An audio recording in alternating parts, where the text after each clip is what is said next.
Massacre in the mountains. They thought they'd be safe at the church. Then the soldiers arrived.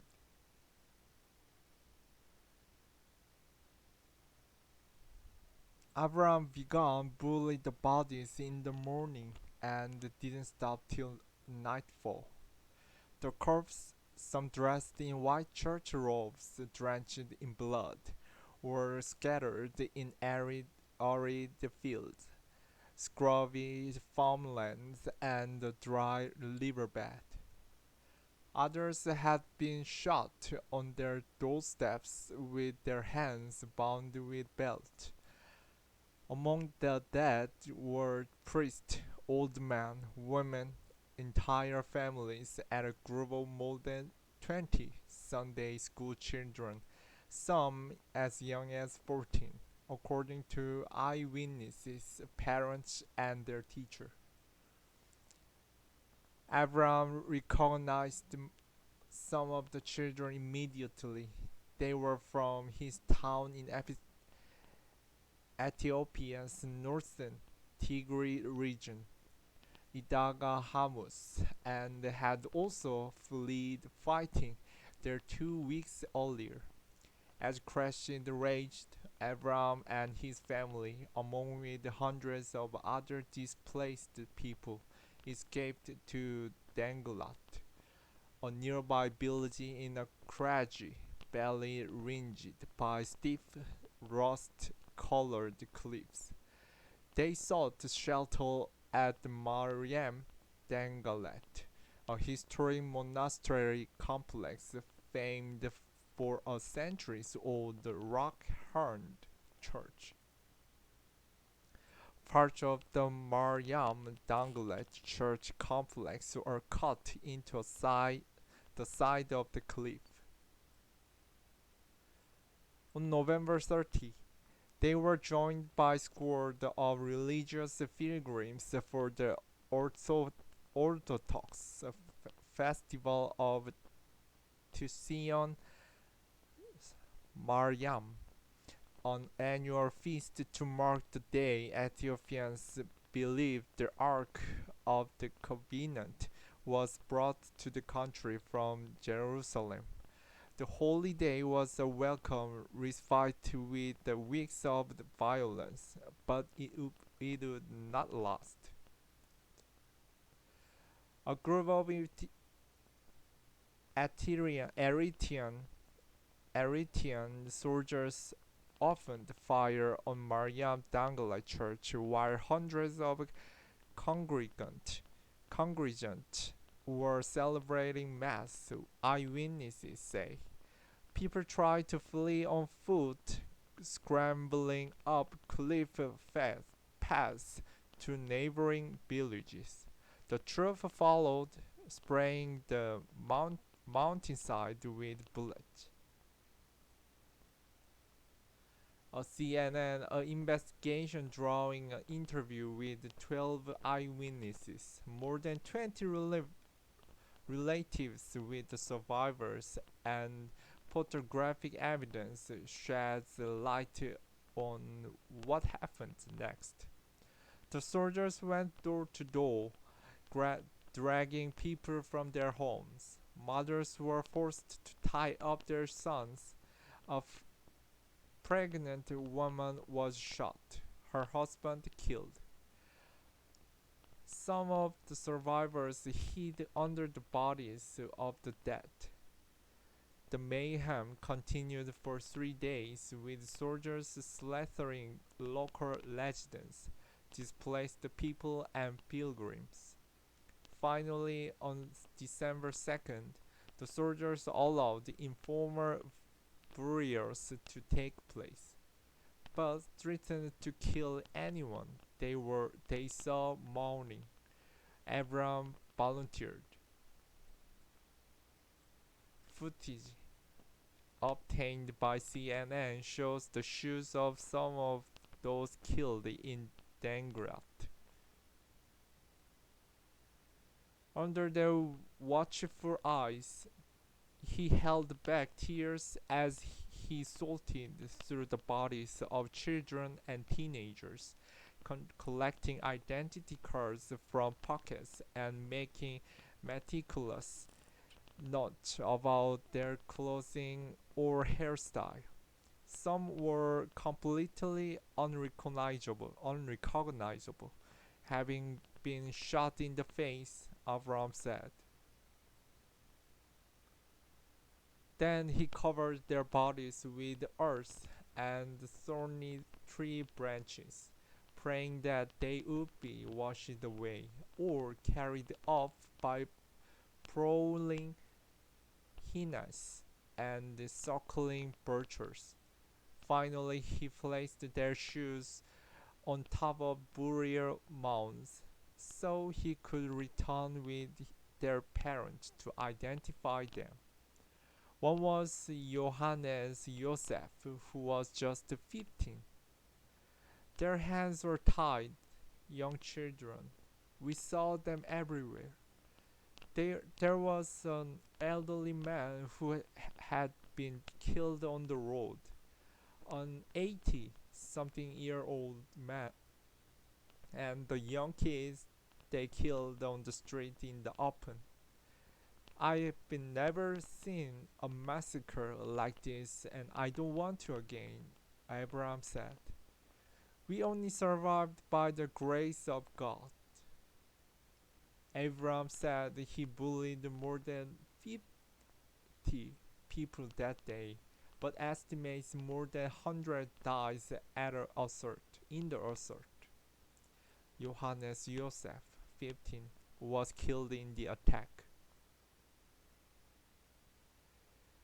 They are among thousands of civilians believed to have been killed since November, when Ethiopian Prime Minister Abiy Ahmed who was awarded the Nobel Peace Prize in 2019 for resolving a long-running conflict with neighboring Eritrea, launched a major military operation against the political party that governed the Tigray region. He accused the Tigray People's Liberation Front, called TPLF, which ruled Ethiopia for nearly 3 decades before Abiy took office in 2018, of attacking a government military base and trying to steal weapons. The TPLF denies the claim. The conflict is a culmination of escalating tensions between the two sides, and the most dire of several recent ethno-nationalist clashes in Africa's second most populous country.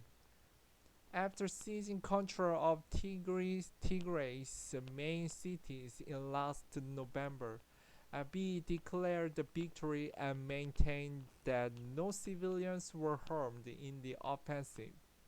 Abiy has also denied that soldiers from Eritrea crossed into Tigray to support the Ethiopian forces. Mariam Dangalat Church is situated in Dangalat village, a low-key mountainous area in eastern Tigray.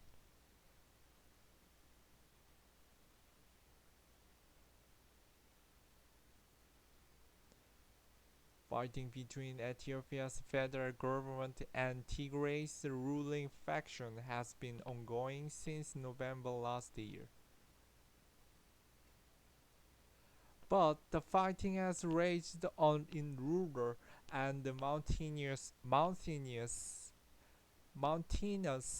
areas where the TPLF and its armed supporters were reportedly hiding out, resisting Abiy's drive to consolidate power. The violence has spilled over into local communities, catching civilians in the crossfire and triggering what the United Nations Refugee Agency has called the worst flight of refugees from the region in 2 decades. The EU Special Advisor on Genocide Prevention said in early February that the organization had received multiple reports of extrajudicial killings, sexual violence, looting, mass executions, and impeded humanitarian access. Many of those abuses has been blamed on Eritrean soldiers, whose presence on the ground suggests that Abiy's much-lauded peace deal with Eritrean President Isaias Afwerki set the stage for the two sides to wage war against the TPLF, their mutual enemy. The U.S. State Department, in a statement to CNN, called for Eritrean forces to be withdrawn from Tigray immediately, citing credible report of their involvement in deeply troubling conduct. In response to CNN's finding, the spokesperson said the report of the massacre and Maram Danglet were gravely concerning and demand an independent investigation. Ethiopia responded to CNN's request for comment with a statement that did not directly address the attack in Danglet. The government said it would continue bringing all perpetrators to justice, following through investigations into alleged crimes in the region, but gave no details about those investigations. They were taking them barefoot and killing them in front of their mothers. Lanwa. CNN has reached out for comment to Eritrea, which has yet to respond.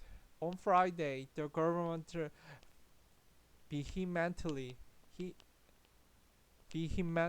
denied its soldiers had committed atrocities during another massacre in Tigray, reported by Amnesty International.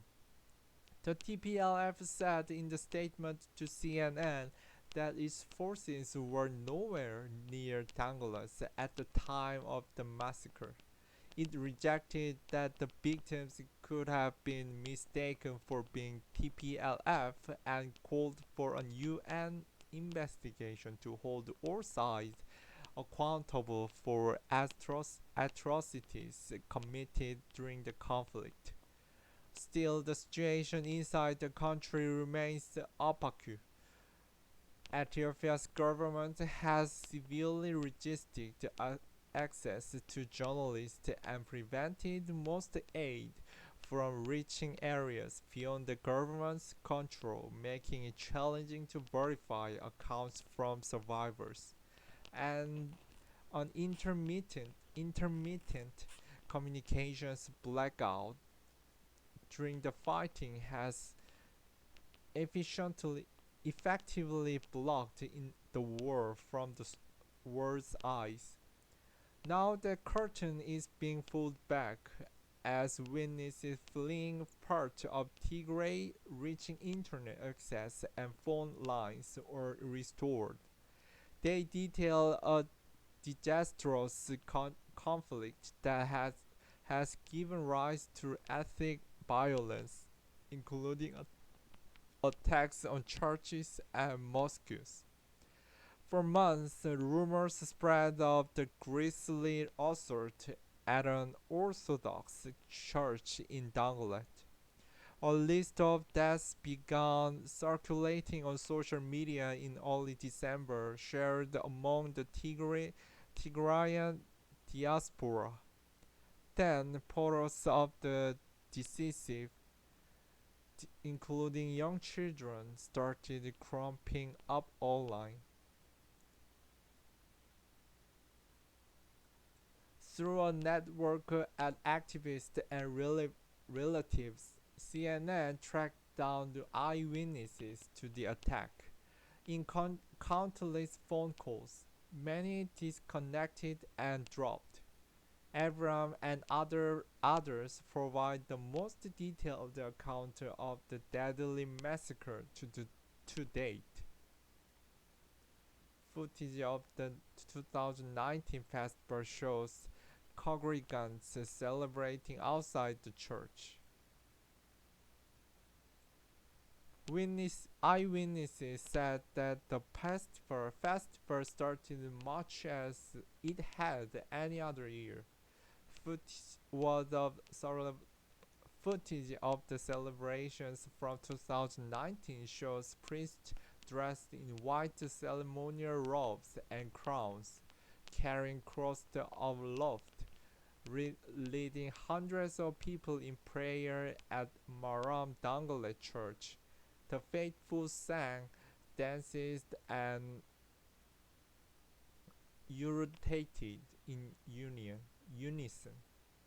As prayers concluded in the early hours of November 30, Abraham looked out from the hilltop where the church is perched to see troops arriving by foot, followed by more soldiers in trucks. At first, they were peaceful, he said. They were invited to eat and rested under the shade of the tree grove.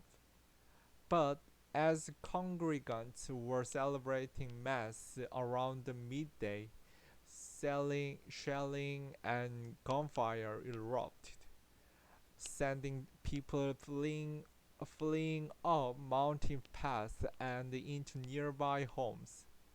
Desta, who helped with preparations for the festival, said he was at the church when troops arrived at the village entrance, blocking up the road and firing shots.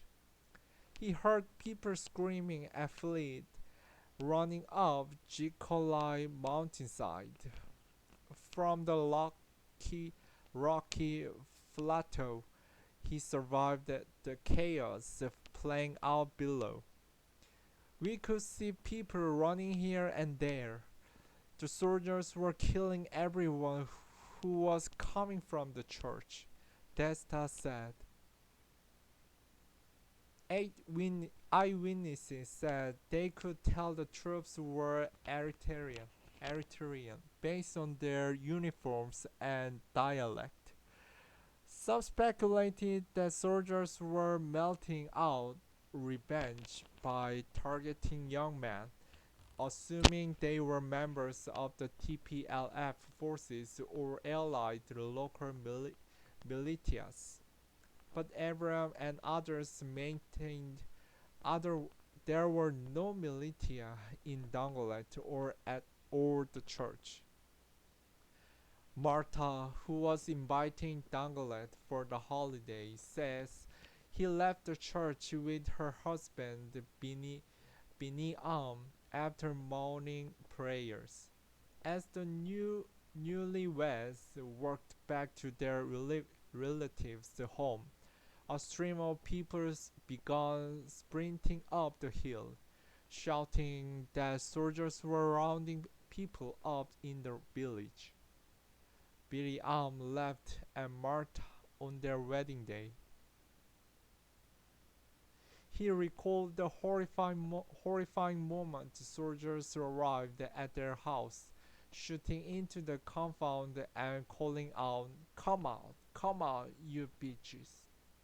Martha said they went outside holding their identity cards aloft, saying, "We're civilians," but the troops opened fire anyway, hitting Biniam, his sister, and several others. I was holding Bini. He wasn't dead. I thought he was going to survive, but he died in my arms. The couple had just been married in October. Martha found out after the massacre that he was pregnant. After soldiers left, Martha who said she was shot in the hand, helped drag the 7 bodies inside, so that the hyenas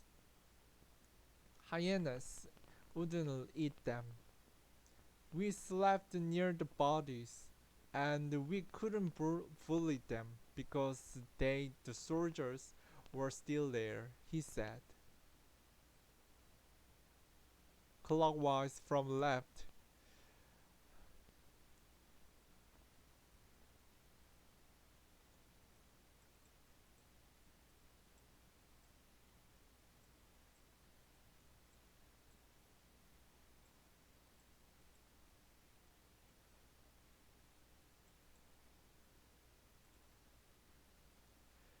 Martha and other eyewitnesses described the soldiers going house to house through Dongolet, dragging people outside, binding their hands or asking others to do so, and then shooting them. Rahua, who was part of the Sunday school group from Idega Hamus and left Dongolet earlier than others, managed to escape being killed, said mothers were forced to tie up their sons. They were ordering their mothers to tie their sons' hands. They were taking them barefoot and killing them in front of their mothers.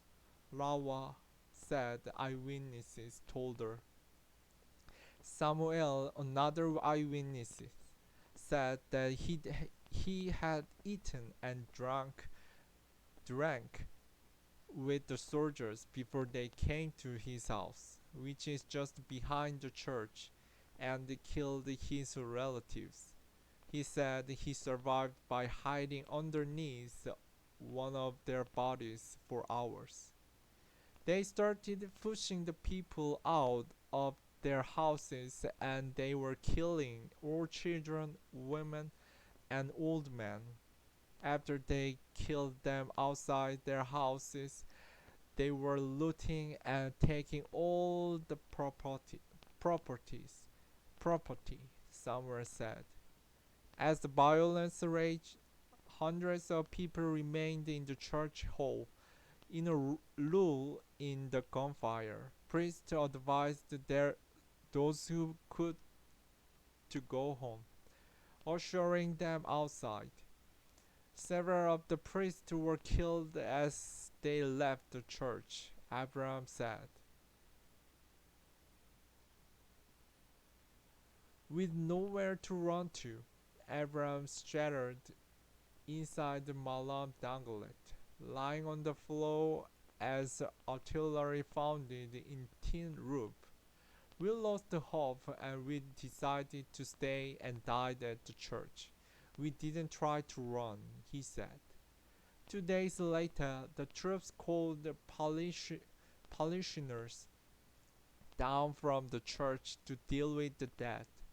Abraham said he and 5 other men spent the day burying bodies, including those from Martha's household and the Sunday school children. But the troops forbid them from bullying bodies at the church, in line with the Orthodox tradition, and forced them to make mass graves instead, a practice that has been described elsewhere in Tigray. Most of them were eaten by butchers before they got buried. It was horrible.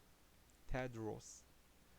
Abraham shared photos and videos of the grave site, which CNN geolocated to Dongolet with the help of satellite image analysis from several experts. The analysis was unable to conclusively identify individual graves, which witnesses said were shallow. But one expert said there were signs that parts of the landscape had changed. The initial bloodshed was followed by the period of 2 tense weeks. Abraham said soldiers stayed in the area in several encampments, stealing cars, burning crops, and killing livestock before eventually moving on. Tedros, who was born in Dongolet and traveled there after soldiers had left, said that the village smelled of death and that vultures were circling over the mountains, a sign that there may be more bodies left uncounted there. Some of them were also killed in the far fields while they were trying to escape, and most of them are eaten by vultures before they got buried. It was horrible. The soldiers tied them and killed them in front of their doors, and they shot them in the head just to save a bullet, he said.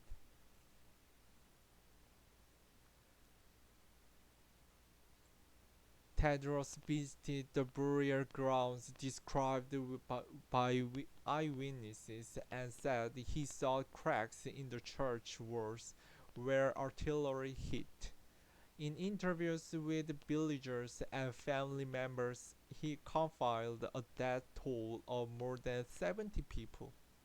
The families hope that names of their loved ones, which Tedros, Abram, and others risked their lives to record, will eventually be read out at a traditional funeral ceremony at the Maram Dangale Church, rare closure in the ongoing conflict.